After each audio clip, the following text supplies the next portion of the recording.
Hello again from my front porch. Obviously, I'm not on my front porch. I am actually in the airport here in San Antonio, Texas. You might hear some other noise in the background because of that. And I'm here because I'm here to see the Monkees. That's right, Mike and Mickey, getting to see them perform here.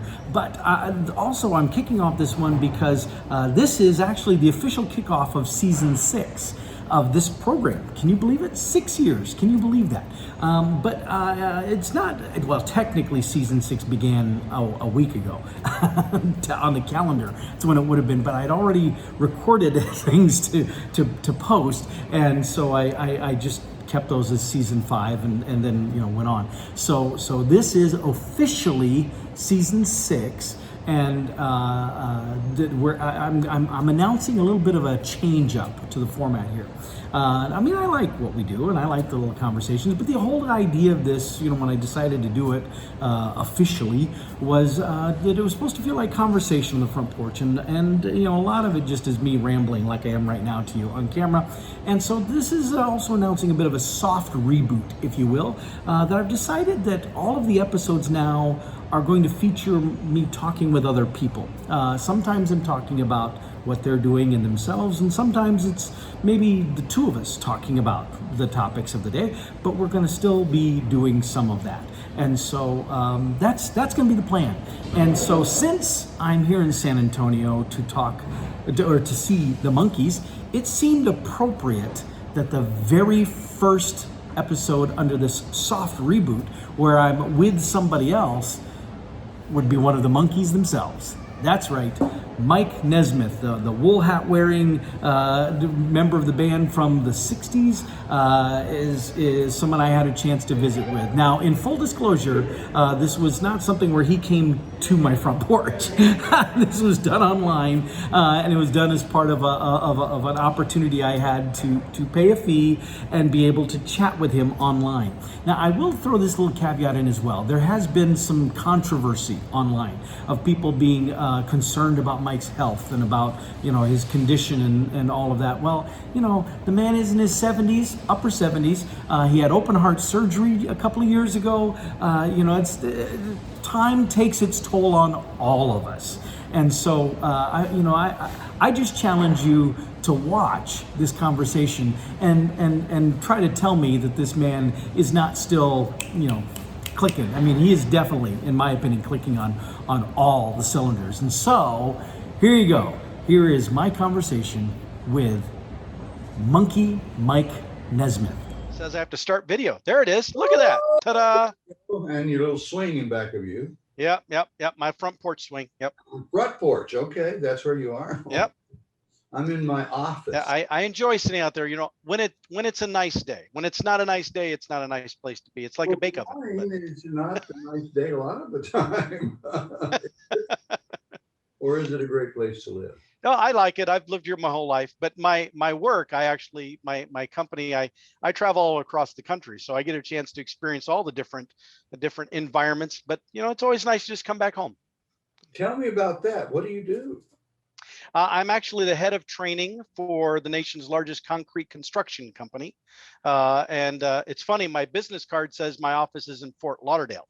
But obviously my actual work happens here in my house in Des Moines, Iowa. It's an exciting thing to be the head of training for this organization too, because they want to do creative stuff. And that's actually, they brought me in because I'm a big fan of a thing called structured on-the-job training, which is, everybody thinks they do on-the-job training, but I liken it more like an episode of Survivor.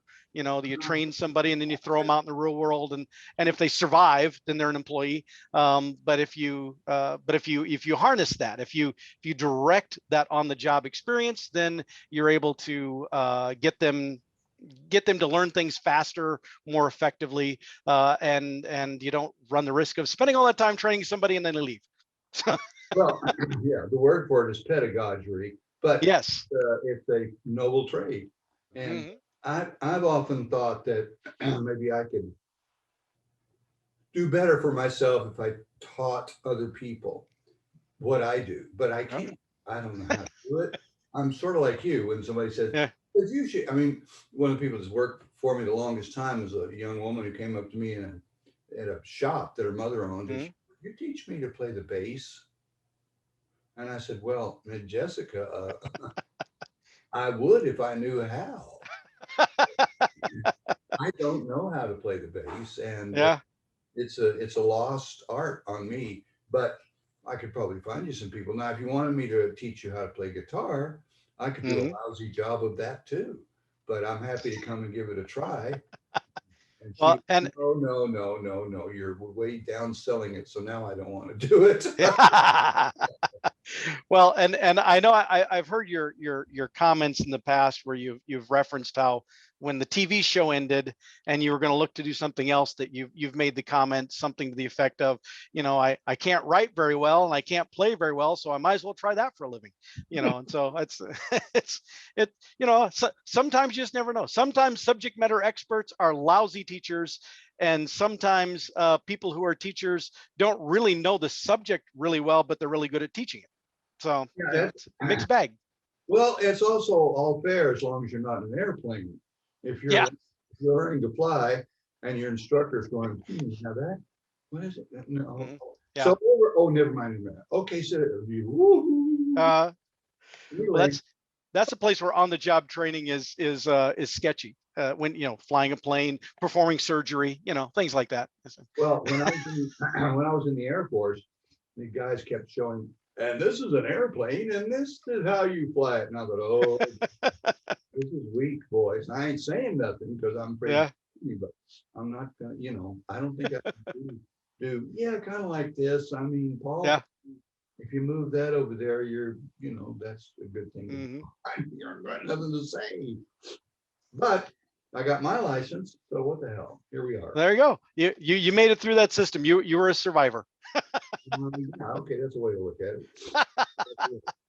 One of the things that I did ask Mike about was about what was it about 1960s California and the blend of the four guys and stuff that came together. And we didn't really talk about the four guys themselves, but I was really intrigued about what he said about himself and about how that connected. And so here, just see that part. The whole area in Southern California was fecund. It just grew anything you planted there, from cannabis to okra. It was Mhm. just a magic land. And when I went down there and I saw it, I saw the beautiful men and women and all these people. I thought, I want to do that. Well, I can do that. I can get up there and sing. I've got Uh-huh. a few songs. Can I play a few songs? And to my everlasting surprise, everybody said, "Oh, that's good. Let's sing that." And I was like, "Oh, okay, here, this is how it goes." And I ended up teaching, the guys in the band and in the orchestra, any place we were working at the time, Hmm. what it meant to play in a band. Not that I Hmm. do, but I mean, I was saying, Hmm. we have another mountain here we can climb, and we get a different view if we get up to the top of it. So we Well, see, there you are. You're a good teacher. See, there you go. there's a question that I've wanted to ask you, and it's kind of a philosophical question, but but I think you're the guy to answer it, and it, with with the whole Monkees thing. Obviously, you four were hired as actors technically to pretend to be a band, but then you became the band, and you had musical talent. So Paul, slow down. Yeah, go ahead. Yeah. We didn't. That's kind of the sequence of events by which it all came into being. Hmm. But one has to take into account that the senior staff of the Monkees production system Hmm. were all long-time television guys, and they knew how to put together a television Yep. show. What they didn't know is, what do you do if you don't have the network behind you? And we did not. The Hmm. network said, no, this is never going to work. And that was not widely known, Yeah. but there it was. We put it out there and it didn't work. People were going, oh, I hate those guys. Who are those guys? I don't know. Oh, I don't want to see these people do anything. So the execs got together and said, I think we got a sinkhole here. Let's run away. And I said, along with the other guys and the other people who were making the show, hang on, guys, we can do this but we have to step up to it. And our, if you call it a drawback, our central drawback right now is that we can't play. We can't play as a band. Yeah. If we put our mind to it and our shoulder to that wheel, we probably Yep. would. How good we'd be, I don't know. I don't want to get in a horse race with any of these other incredibly inspired, incredibly good bands. But we soldiered on. We slugged on through the mud. And I was a couple of years into playing the guitar, and so there's less for me to learn, but it was just arduous beyond anything. So, but I learned all the stuff I had to learn, and we played it to the degree that we could. And that first concert in Hawaii was, you know, astounding. Huh? Astounding. We have tens of thousands of people, or maybe 10,000 people were at the stadium. And so I was just watching this thing unfold, and I was thinking, oh my gosh, I had this all backwards in my head. And what I had in my head was tapioca tundra, which was reasoned verse, some prose or rhyme, lose themselves in other times, and waiting hopes cast silent spells that speak in clouded clues. Yeah. It cannot be a part of me. It's part of you. So Yep. that was a kind of release for me. Cannot be a part of me. You guys have this. Take it. Let's run. Let's go on some fun trips. Uh-huh. That's what we did. That's what we did.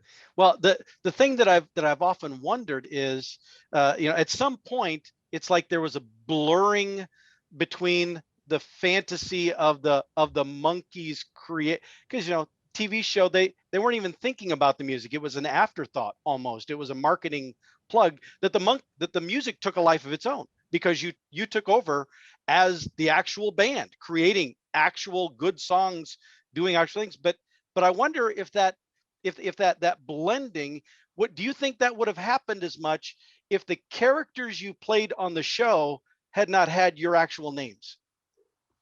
You know, where you were Mike Nesmith playing a character named Mike Nesmith. Yeah, it's a question that comes up infrequently, but comes up, and it's it's an interesting point. My answer to it is uniformly the same over the years. I don't know. Maybe not. I think you can argue that our origins as a band were as legitimate and as honorable as anybody else's. Oh, yeah, I agree. As a rock and roll band. Mm-hmm. It's a real, you know, what is it, soft, washy area. You can't really say, when did the band start? Mm-hmm. Most people in a band say, I don't know. We were at the Trube and we were all singing. We said, let's get up on stage, and we did, and the place was crazy, and that's how it started. And a lot of people do that. You know, they start and they're not as good when they start as they are when they finish. Yeah. Well, and there are a lot of bands who started in a garage, but you know, people working together, but there are just as many, if not more, that were created because some promoter or some music industry person with a good ear said, you're good and you're good and you're good. Let's bring you guys together. And I mean, I don't see how that's any different than how the Monkees were created as well. Well, you're right, Paul. It's not different. I mean, it is the classic way that the bands were constructed. If they weren't constructed in the parking lot behind the Troubadour, constructed in some other parking lot behind some other place, there was never a moment of fear among the four of us. The fact that we could walk out there and get in front of 10,000 people and we couldn't play was like,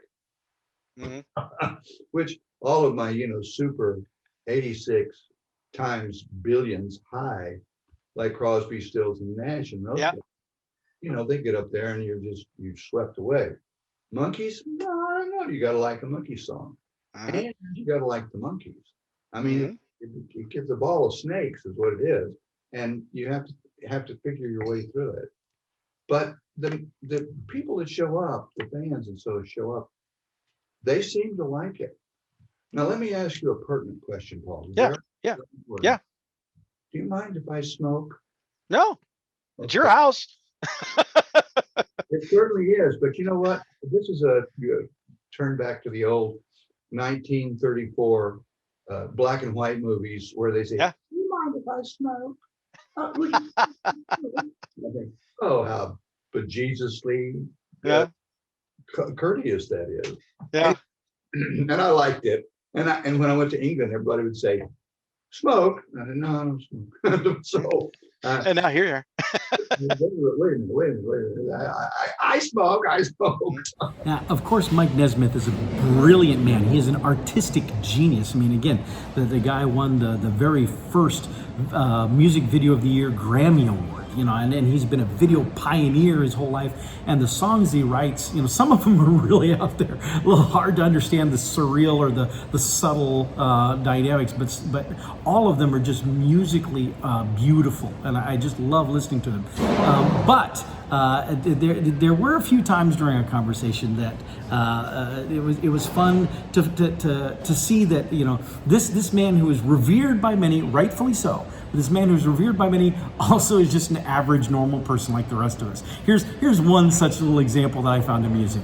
I've got this picture that over the years, like, whoop, you probably can't see it. Over the years, I got the other three guys signed it. Yours is the one missing, and I keep trying to figure out, how do I get Mike's signature on this picture? Well, I can sign right across the top of my shirt. I can see that from here. Well, yeah, but I'm saying, how do I get the picture? How do I get it in your hand so you can sign it?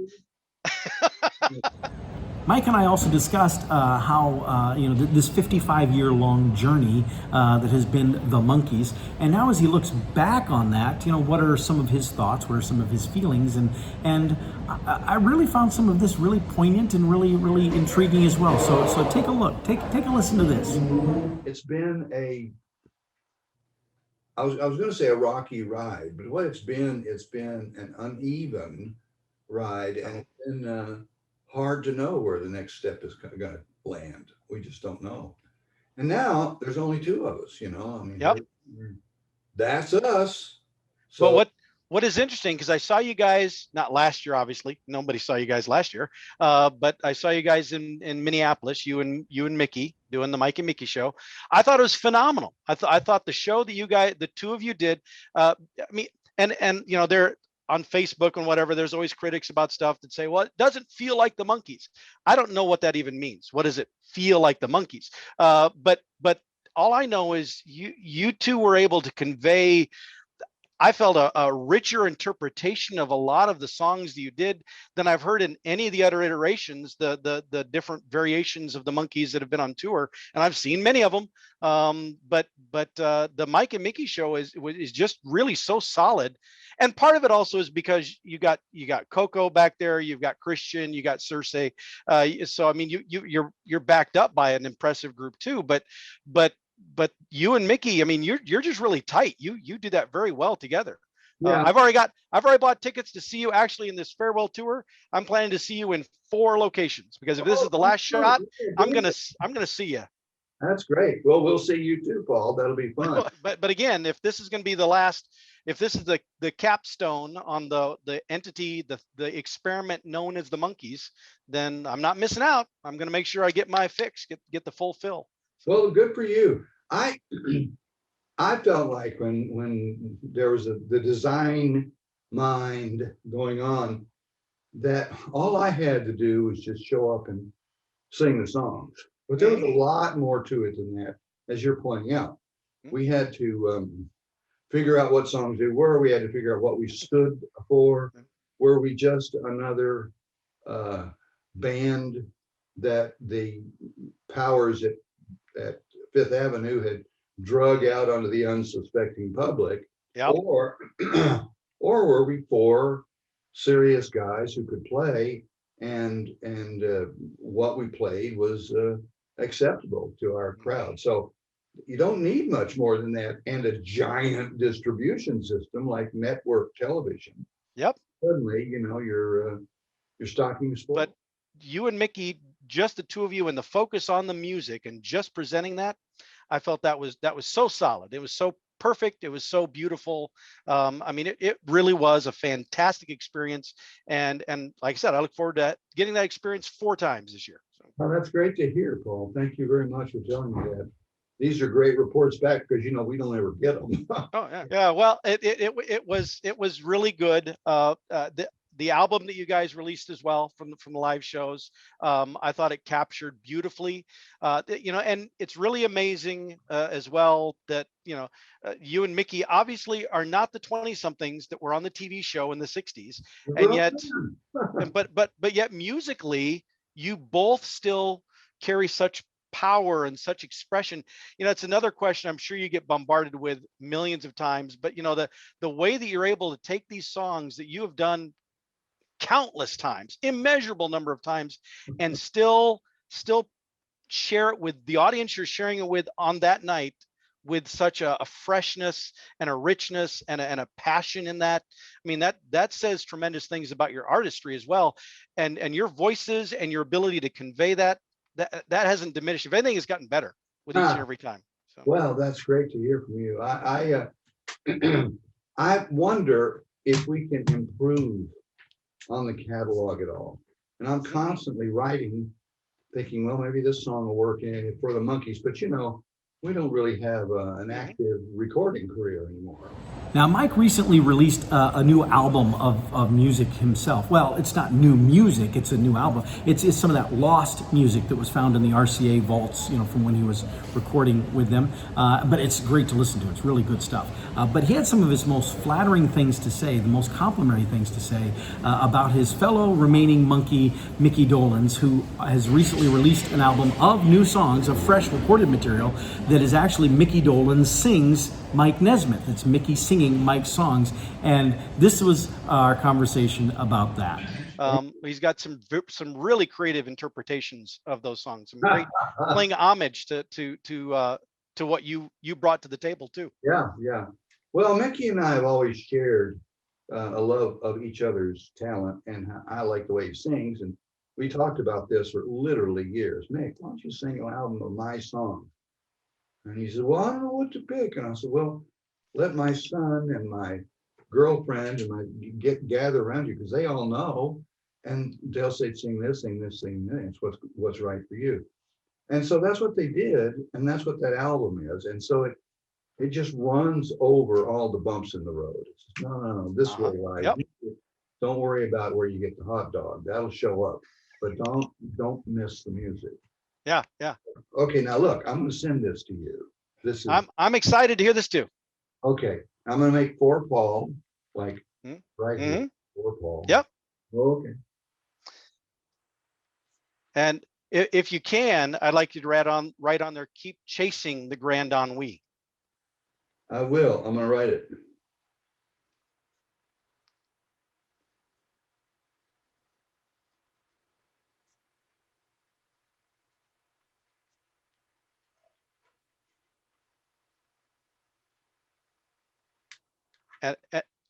Thank you. I know that's reverse of what the lyrics mean in the song, but personally, I believe that it's important to not just let the ennui pursue us, that we need to chase it down and keep it running. That's right. Well, once you realize that it's a mirage, it gets dead simple. Yep. You're there to start swinging a ball bat and you kill everything you don't like.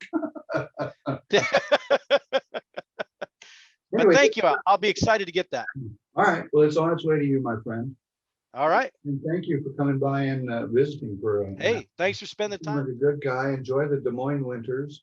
And we'll see you out on the road. If you see me and recognize me, give me a wave, because I'll recognize you. All right. Well, I will be wearing this shirt at each of the concerts, is with the guitars on it there. See that shirt? Where the hell did you get it?